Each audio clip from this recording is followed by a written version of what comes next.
നമസ്കാരം, കൊട്ടാരക്കര മീഡിയയിലേക്ക് സ്വാഗതം. സംസ്ഥാനത്ത് വീണ്ടും രണ്ടിടത്ത് വാഹനാപകടം. അപകടത്തിൽ 2 പേർ മരിച്ചു. കൊച്ചി ധനുഷ്കോടി ദേശീയപാതയിലും തൃശൂർ നാട്ടികയിലും ഉണ്ടായ അപകടത്തിലാണ് 2 യുവാക്കളുടെ ജീവൻ പൊലിഞ്ഞത്. കൊച്ചി ധനുഷ്കോടി ദേശീയപാതയിൽ കോതമംഗലം കൂത്തുകുഴിക്ക് സമീപം വാഹനാപകടത്തിലാണ് ഒരാൾ മരിച്ചത്. മുളവൂർ സ്വദേശി ബേസിൽ ജോയ് ആണ് മരിച്ചത്. അപകടത്തിൽ 3 പേർക്ക് പരിക്കേറ്റു. കാറും 2 ഇരുചക്ര വാഹനങ്ങളുമാണ് അപകടത്തിൽപ്പെട്ടത്. ഇടിയുടെ ആഘാതത്തിൽ 3 വാഹനങ്ങളും കാനയിൽ വീണു.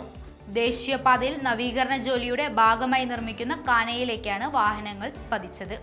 നാട്ടികയിൽ ബൈക്കും ലോറിയും കൂട്ടിയിടിച്ചുണ്ടായ അപകടത്തിൽ പരുക്കേറ്റ് ആശുപത്രിയിൽ പ്രവേശിപ്പിച്ച യുവാവാണ് മരിച്ചത്. നാട്ടിക ബീച്ച് സ്വദേശി ആറുകുറ്റി വീട്ടിൽ മിഥുനാണ് മരിച്ചത്. വെള്ളപ്പാട് കുരിശു പള്ളിക്ക് സമീപം ബൈക്കും ലോറിയും കൂട്ടിയിടിച്ച് ഇന്ന് പുലർച്ചെയാണ് അപകടമുണ്ടായത്. തൃശൂർ അശ്വിനി ആശുപത്രിയിൽ ചികിത്സയിലായിരിക്കെയാണ് മരണം സംഭവിച്ചത്.